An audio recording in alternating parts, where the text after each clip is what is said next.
scientist? Well, my friend, ang tawag sa soil scientist ay pedologist. Siya ay merong sapat na kaalaman tungkol sa lupa. Ipapaliwanag sa atin ng isang soil scientist kung ano-ano ang iba't ibang klase ng lupa. Panoorin natin to. Hear it, Cindy Lupa. Nagkakaiba-iba talaga ang lupa dahil nagkakaiba-iba yung mga durug-durug na batong pinagmulan nila. At alam mo, humahalo-halo yan sa mga bagay-bagay na organic. At dahil na rin durug-durug sila, napakadaling tangayin ng mga kung ano-ano na hangin, tubig para maging lupain sa iba't ibang lugar. Pwede rin namang magpatong-patong yan, yung mga durug-durug na minerals, para bumuo ng mga tinatawag na layers. Alam niyo ba na may iba't ibang klase ng lupa sa iba't ibang lugar ng Pilipinas? Kagaya ng Caloocan, Tarlac, Batangas, at Cebu. Panoorin niyo to. Ito, nanggaling ito sa Tarlac.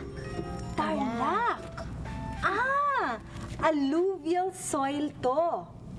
Oh, alam mo ba, kadalasan, ang alluvial soil ay nadedeposito sa kanilang kinaroroonan sa pamamagitan ng umaagos na tubig.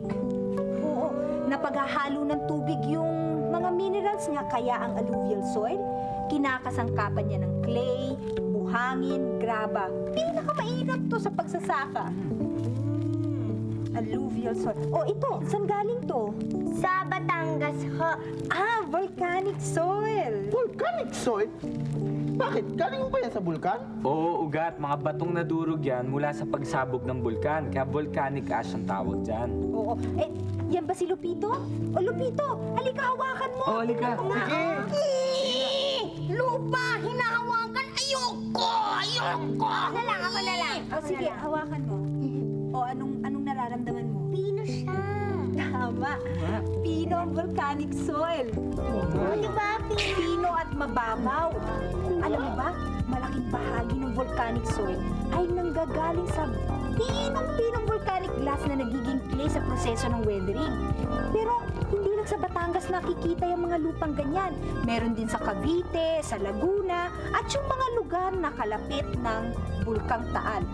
Fertile din yan at mainam sa pagsasaka.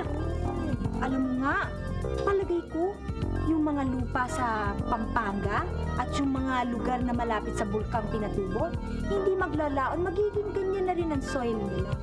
At lastly po, ipapaliwanag po sa atin ng isang pedologist ang 5 horizon ng lupa. Ang horizon O, A, B, C, at D. Panoorin niyo po ito. Ang horizon na tinutukoy ko ay ang mga iba't ibang bahagi ng lupa. May O, may A, B, C, at D. Naku! Ayun! Naku! Naku! Ayun na nga! Nararamdaman ko na! Tumatagos na ang mga ugat ko sa lupa! Oh, anong nararamdaman mo, Gat? Parang isang manipis na layer ng mga nabulok ng mga dahon at bagay-bagay na organic. Humus! Pampagana namin mga halaman ito! Nasa horizon O ka na, Ugat. Kasunod na yung horizon A. Uy, tignan niyo yung mga ugat ni ugat puno, oh. Ang galing! Horizon A! Horizon A! Ano yung Horizon A? Ayan na nga, oh. Tignan niyo, oh. Mayamang-mayaman ang horizon A sa humus. Topsoil din pala, tawag dito. Ang halaman pwedeng itanim, pero hindi sa lupa. Yes! At ang tawag dyan ay hydrosoil. Ano nga ba ang hydrosoil? At paano ba to ginagawa? Yan ay ating aalamin sa MTV's Out of the Box. Ano po ba yung hydrosoil? Ang hydrosoil, yan ang modernong paraan ng pagtatanim sa pamamagitan ng paggamit ng artificial na lupa. Paano po yung ginagawa? Ganito lang yan.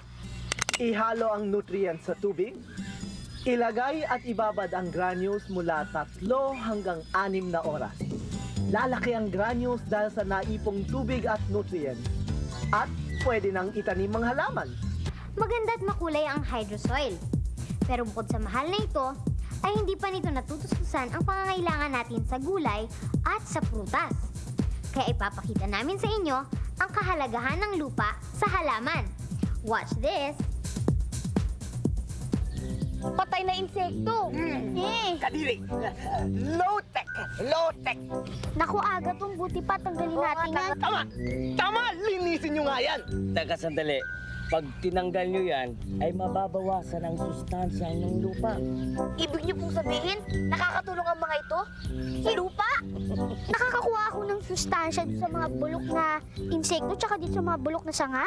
Ay sa mga labi ng insekto, halaman at mga hayop ay nakakatulong ito sa pagtubo. Sa pamamagitan ng bulok ng mga ito ay nagiging malusog ang mga halaman. Ano naman kaya ang kahalagahan ng tubig sa lupa? Check this out! Sa tulong ng tubig, nasisip-sip ng halaman ang sustansya ng lupa. Ah, ganun pala yun. Kaya po pala kailangan diligan yung halaman na nakatayin sa lupa. Mahalaga ang mga kulisap at mga insekto sa lupa. Mahalaga rin ang tubig. Ano naman kaya ang kahalagahan ng hangin? At itong isang beaker, lalagyan ko ng kalahati rin tubig.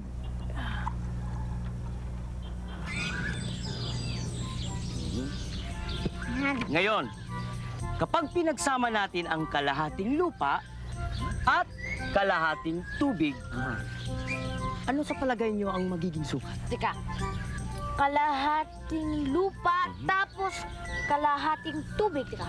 Eh di syempre po, mapupuno ang lalagyan dahil kapag pinagsama nyo ang dalawang kalahati, makakabuo po kayo ng isang buo.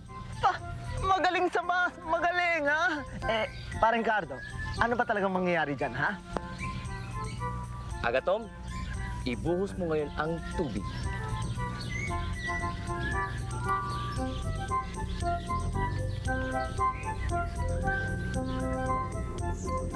O yan o. Teka, bakit ganun hindi na puno? Oo nga eh, ayun o, teka. Tingnan nyo, may mga bula-bula. Teka, ang ibig sabihin nito, may hangin sa pagitan ng mga butil ng lupa. Tama. Tama ang obserbasyon mo, Agathon. May hangin nga sa lupa. Kaya pala hindi na puno yung beaker. Kasi may hangin sa pagitan ng lupa. Eh, bakit po may hangin sa lupa? Para lumambot ang lupa at makakapit ng husto ang mga ugat sa halaman. Ngayon, alam na po natin mga kaibigan ang kahalagahan ng lupa, ng hangin, at ng tubig sa halaman. Paano naman kaya natin maaalagaan ng lupa? Tingnan natin to. Ano ba ang tatlong bahagi ng lupa? Yung solid, liquid at gas. Kaya para maalagaan ang lupa, kailangang malagyan ng sapat na dami ng mga yun. Kaya, sa bahagi ng solid, kailangan maglagay ng bulok na dahon.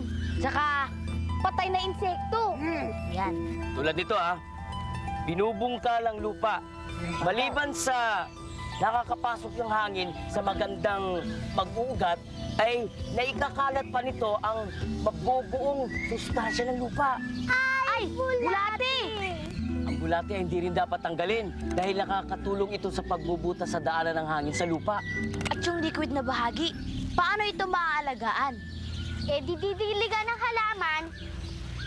Kasi sa tulong ng tubig, nasisipsip ng halaman ang sustansya na nasa ilalim ng lupa. At para hindi maubos o matuyuan ng tubig ang lupa, kailangan laging nilalagyan ng tubig. Tama? Simple lang naman pala, di ba? I hope you enjoyed watching MTV's Out of the Box. Back to you, Migo. Ano ang iyong gagawin kapag tubig ay nawala? Dapat ngayon pa lang, matuto na tayong magtipid ng tubig. Pero bago namin ipaliwanag yan, paparinig muna namin sa inyo ang most requested song entitled Tubig by Chicken Curry. It's side!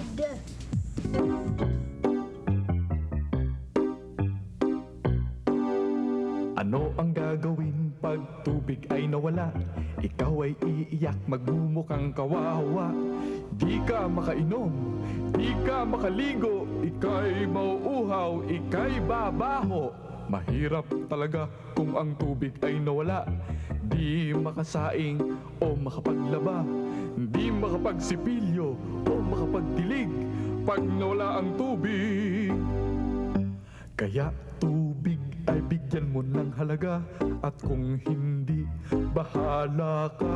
At kung hindi, kawawa ka. At kung hindi, sumigaw ka na.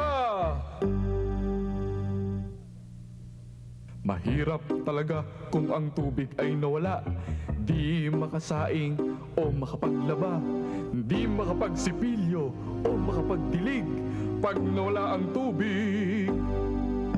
Kaya tubig ay bigyan mo ng halaga. At kung hindi, bahala ka.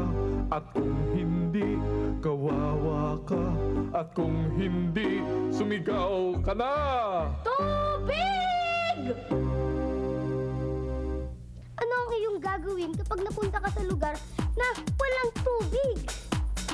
Alam nyo, pwede kayong humanap ng halaman na maaari nyong inumin ng tubig. Oo! Meron tayong mga halamang ligtas na inumin ang tubig nito. Makakaligtaan ba natin ang matamis na katas ng buko? Sa kagubatan ay makakakita tayo ng kulyat, isang baging na maaaring panggalingan ng malinis at sariwang tubig. At sa disyerto naman ay ang napakapopular na barrel cactus.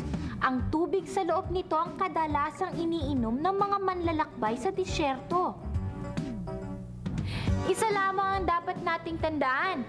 Kung sa mga sasakyan ay mahalaga ang tubig, abay lalo na sa ating katawan. Paano na kapag natuyo ang mga ilog?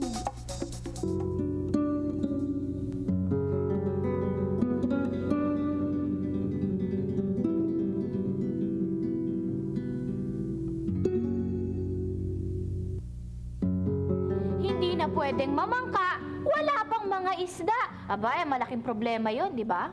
Ano ang dapat natin gawin para makatipid ng tubig? Pakinggan natin ang payo ng kapwa bata. Eto, kids! Kunwari po, maghuhugas po ng kotse, dapat po, balde na lang pong gamitin, wag na lang pong hose. Tulad sa paliligo, huwag masyadong hayaang bukas ang gripo na tuloy-tuloy ang tulo ng tubig kung puno na ang lalagyan. Oo, ayan mga fans! Nasagot na namin ang inyong mga request at yung mga tanong. Pangalagaan nating mabuti ang ating kapaligiran. Lalong-lalo na ang tubig, lupa, halaman, hayop, at ang ating hangin. This is your VJ, Mai. And this is your VJ, Migo, na nagsasabing, magtipid ng tubig bago pa man lubusang maubos ito. At kung hindi, isa lang ang isisigaw mo.